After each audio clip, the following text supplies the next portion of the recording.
हिंदी हिंदी आर्यन हिंदी बोलता है आर्यन भी पारता ये है वो ধরছিস না আমার গার্লফ্রেন্ড হবে না ভাই তুই আমার কথা ভাব তোর জন্য না 10টা পেয়ে যাবি আমি তো মেয়ে আমাকে তো কোনো ছেলে রাজি মানে মেনেই নেবে না বাড়ি আসতে লেট হয়ে গেল কারণ আমাকে পুলিশে ধরলে চলো পুলিশে ধরার কারণ হচ্ছে আমি তো আমরা যাচ্ছি এখন শুট করতে আমার সাথে আছে একটা ভাই আছে বেডি শালার বুদ্ধি দাঁড়া ওখানে তুই আমি ওকে বলেছি নিশাকে কি যে আমি পেট্রোল পাম্পের সামনে দাঁড়িয়ে আছি মানে আমি এই পেট্রোল পাম্পের সামনে এখানে দাঁড়িয়ে আছি আর ও দাঁড়াচ্ছে ওখানে মানে স্টাইল বাজারের সামনে আমি পেট্রোল পাম্পে এদিক দিয়ে হেঁটে গেলাম ওখানে ঠিক আছে ফোনে ব্যালেন্স নেই আমি কল করে দাঁড়িয়ে আছি যখন ফোন করবি তখন উঠাবো তোর বয়ফ্রেন্ডকে বলতে পারিস না ব্যালেন্সটা ভরে দিতে বয়ফ্রেন্ড নাই আমার গার্লফ্রেন্ড থাকলে জানিস আমি 5 বছরের রিচার্জ করে দিতাম ফোনে ব্যালেন্সে দাঁড়িয়ে আছি যখন আরিয়ান কল করবে যাচ্ছি কি হচ্ছে আর আমি এদিকে রোদে পুড়ছি একা একা কি বলবো মাঠ জঙ্গল সব পাবো ওখানে পাটের ভুঁই সব ধুলো ঢুকিয়ে দিলি মুখের মধ্যে ডান দিকে যাবি বাইক চালাতে পারিস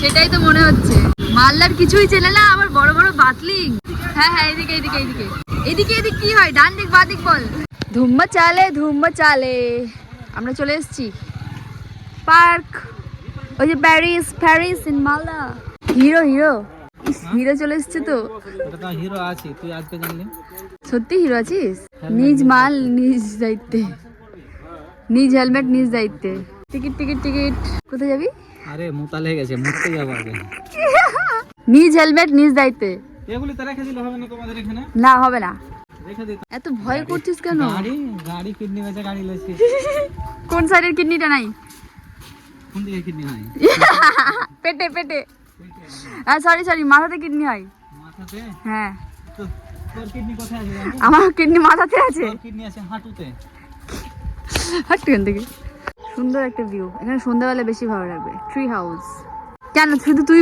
ব্লগ করবি নাকি আমি ভাবছি আমার জন্য ফুটেজ নিচ্ছে সব তাই নাকি সিট গ্রহণ করে নিয়েছি ভিডিও শুটের জন্য এখন ছেলে রেডি হবে বিয়ে করার জন্য বললাম একটু রেডি হয়ে নি মানে জানি না কি রেডি হবে কি করে এরা কে জানে বলে নাকি ছেলেরা মেকআপ করে না কিন্তু দেখো মুখ হাত ধুয়ে চাকাচাক হয়ে চলে এসছে মুখ হাত দিব অতটাই আর কিছু না এটা জ্যোতিগঞ্জা পার্ক আমি তো প্রথমবার আসি আর আগে আসিনি আমি তো আসতাম না নিশা আমাকে ফোর্স করলো তাই আসলাম মিথ্যা কথা আর এদিকে আছে ওদিকে মিউজিক চলছে আর এদিকে পুরো পার্কটা কিন্তু ফাঁকা এখানে 1-2 কাপলস আছে ওরা জঙ্গলের দিকে ঢুকে আছে আর বাকি আমরা এদিকে শুট করব আর তোমরা এই ভিডিওটা কোথা থেকে কে দেখছো একটু কমেন্ট করে অবশ্যই জানাবা যে তোমরা কোথা থেকে ভিডিও দেখছো মানে কোন ডিস্ট্রিক্ট থেকে বা কোন সিটি থেকে বা কোন গ্রাম থেকে একটু আমাকে কমেন্ট করে জানাও তাহলে আমি বুঝতে পারবো যে কোথাকার মানুষ আমার মানে দাদা ভাই বোন দিদি সবাই আমার কোথাকার সব আছে যারা আমার ভিডিও দেখে আমরা পুরো ট্রাইড হয়ে গেছি শুট করে এখন আমরা শুট করলাম একটা আর আরিয়ান বললো কি বললি জানো আমি বললাম এটাই যে মেয়েরা যখন মানে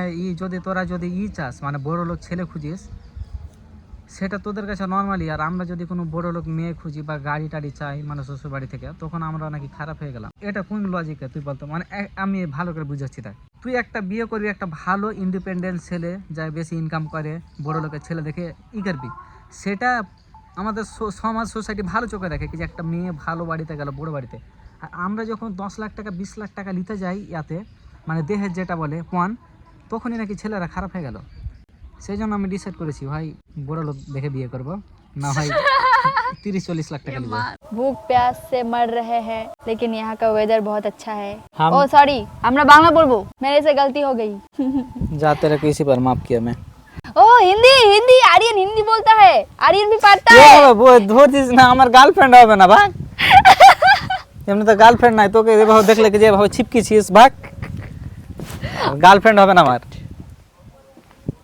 আমাকে একটু সাহায্য বলতে আমার যে ভিডিওটা দেখছো তোমরা যদি এখনো আমার এই চ্যানেলটাকে লাইক বা ফলো করেনি তো অবশ্যই লাইক বা ফলো করে নাও এখানে দেখছো যে পাত্তা উড়ছে আকাশে একটা কথা বল আমাদের যে ব্লগটা যদি আমার যদি হবু গার্লফ্রেন্ড দেখে বা হবু বউ দেখে কোনদিন রাজি হবে বলতো তুই আমার কথা ভাব তোর জন্য না 10টা পেয়ে যাবি আমি তো মেয়ে আমাকে তো কোনো ছেলে রাজি মানে মেনেই নিবে না বাদ এর জন্য সময়ের জন্য কিনা আমার কোনো গার্লফ্রেন্ড হয় না বুঝতে পারলা এদের দুজনের জন্য কারণ আমি মানে কি ওপরওয়ালা না করুক যে এত টক্সিক মানে থাকুক বান্ধবী থাকুক ধন্যবাদ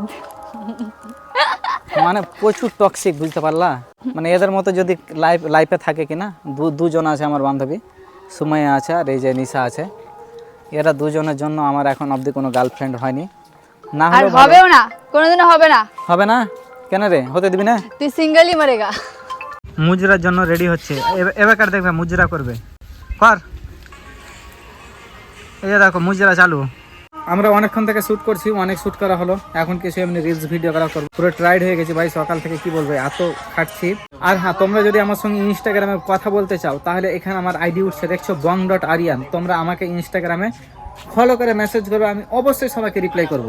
তো আমাদের শ্যুট টুট কমপ্লিট হয়ে গেল। ধন্যবাদ নিশাকে আমার জন্য আসার, কারণ আমার জন্য অনেক কষ্ট করলে। আর তোমার জন্য মানে তোমাদের যদি ভালো লাগে নিশাকে, তাহলে ওর একটা ইনস্টাগ্রাম আইডি আছে, নিশা পারিয়ার দিয়ে সার্চ করলে পেয়ে যাবে। হ্যাঁ, ওখানে ও ডান্স করে, ডান্স ভিডিও করে খুব ভালো ভালো। তো তোমরা চাইলে ওকে ফলো করতে পারো রিয়েল লাইফে। প্লিজ করে দিও। রিয়েল লাইফে যদি ফলো করে তাহলে পুলিশে দিয়ে দিবে, তাহলে ইনস্টাগ্রামে রিয়েল লাইফে করে, রিয়েল লাইফে না, নাহলে পুলিশে দিয়ে দিবে। স্কার্টিং করে। তো ভাইটাকে অনেক ধন্যবাদ আমার জন্য আসলো, কারণ প্রচন্ড ওয়েদার, আজকে প্রচন্ড গরম ছিল না, খুব রৌদ্র। তাছাড়া আমার কথা রাখার জন্য নিশা আসলো, কি বলবো তোকে থ্যাংক ইউ দিয়ে আমি বড় করতে চাই না, বড় করতে না, ছোট করতে চাই না। হ্যাঁ, ওটাই করতে চাই না তোকে। হ্যাঁ, থ্যাংক ইউ দিয়ে আমি যখনই বলি আমার জন্য আসে, আমার কথা রাখে। হ্যাঁ, তো বন্ধু, তো তার বদলে আমি হচ্ছে পেট ভরে বিরিয়ানি খেয়ে যাই। বা কাউকে কিছু খাই না, আমি উল্টা ওর কাছে আমি খাই। মালদাতে আসবার আমি খরচা করবো।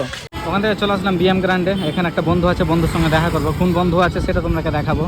এ দেখছো বড় লোক মানুষ বিএম গ্রান্ডে এখন ঘর ভাড়া করে থাকছে নাকি সোহেল দা? ইউটিউবে এত টাকা রাখা যায় নাই, তো খরচা করছে পানি ফুর্তি। মানে কি করতেছো তোমরা, সত্যি কথা বলে দিই, বিএম গ্রান্ডে এসে না একটু এখানে পরিষ্কার করার কাম ছিল, ঠিক আছে, ঝাড়ু মারা লোক পাওয়া যাচ্ছে না, তাই আমি নাম্বার দিলাম বিএম গ্র্যান্ড ওয়ালাকে, যে সোহেল দাকে যার সাথে ম্যাচ করে ওটাই বলে। ওই দেখো তো আমাকে এত হ্যান্ডসাম লাগছে, বুঝতে পারলা? গাইস বললেই সব কিছু হয় না। এখন আমি এখান থেকে বেরাবো, সোহেল দাও বেরাবে। তো গাইস ভিডিওটা ভালো লাগলে অবশ্যই লাইক কমেন্ট শেয়ার সাবস্ক্রাইব করে দিবা। ভিডিওটা তো ভালো লাগবে, কারণ আমাদের শুটিং এর বিটিএস টিটিএস সব কিছু দিয়েছি, হয়তো তুমি দেখোনি। আচ্ছা, ওটা তুমি দেখে নিবে তখন তো আরিয়ানকে আমি একটাই কথা বলতে চাই, থ্যাংক ইউ সো মাচ আমাকে ব্লগে নেওয়ার জন্য। Bye guys. কেমন লাগছে গাইস দেখতে পাচ্ছ? এদিকে আমার চ্যানেল কেটে গেল। হ্যাঁ, 2000 টাকা চ্যানেল কাটলো আমার। বাড়ি আসতে লেট হয়ে গেল, কারণ আমাকে পুলিশে ধরলে চলো। পুলিশে ধরার কারণ হচ্ছে আমি একটু মানে ট্রাফিকের কেস ছিল সেটা, কারণ আমি ওই বিএম গ্রান্ড থেকে, তোমরা তো দেখলে ভুলে গেছি, আমি আসছিলাম ওইটা দিয়ে। সন্ধ্যার টাইম ছিল, তো প্রায় 6টার দিকে ছিল। তো আমি আসছিলাম ওইটা দিয়ে, তো আমি বুঝতে পারিনি যে ওটা নো এন্ট্রি ছিল। ওইটা দিয়ে আমরা ডেলি যাওয়া আসা করি। তো ডেলি বলতে কি, মানে যখন শ্যুটে যাই তখন, তাছাড়া তো আমি মালদা এরকম খুব কমই যাই, শ্যুট ছাড়া বিশেষ কাম ছাড়া যাই না। তো ওটা দিয়ে আসছিলাম, তো আমি বুঝতে পারিনি যে নো এন্ট্রি ছিল, কারণ কিছু কিছু জনকে দেখেছি ঢুকেছে, তো আমিও ঢুকে গিয়েছি। তারপরে আমাকে একটা সিভিককে আমি জিজ্ঞাসা করে ঢুকেছিলাম যে এটা দিয়ে কি যাওয়া যাবে, বলছে হ্যাঁ যাওয়া যাবে। তারপর আগে দেখি একটা সিভিক দাঁড়িয়ে আছে, তো আমি জিজ্ঞাসা করতে যাবো কি যে এটা দিয়ে কি যাওয়া যাবে, তো বলছে দাঁড়া দাঁড়া দাঁড়া, তুই নো এন্ট্রিতে ঢুকে দিয়েছিস। দিয়ে আমাকে কী করলো, ছবি তুললো, এদিকের পেছন থেকে এসে আরও 2টা সিভিক ছবি তুললো, 3-4টা সিভিকে শুধু ছবি তুলেছে।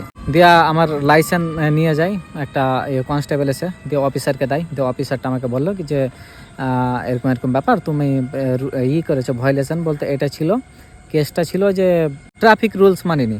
তো এটা 2000 টাকার কেস ছিল। তো আমি বললাম কি যে এটা তো আমি বুঝতে পারিনি, আর নো এন্ট্রি মানে হয়ে আছে সেটা আমি বুঝতে পারিনি, এই হচ্ছে ব্যাপার। হ্যাঁ, তো এটা থেকে আমি একটা সোশ্যাল মেসেজ দিতে চাই, তো তোমরা দেখে শুনে গাড়ি চালাবা। যাদের লাইসেন্স হয়নি অবশ্যই লাইসেন্স করাও, গাড়ির সব কিছু পেপার রেডি রাখো, কারণ গাড়িটা হচ্ছে আলাদা জিনিস না। আর তোমরা দেখতে পাচ্ছ আজকাল অ্যাক্সিডেন্টের সংখ্যা দিনে দিন বেড়ে চলেছে, তো তাই বলে তোমরা একটু সবাই সতর্ক হয়ে গাড়ি চালাবা। Bye bye.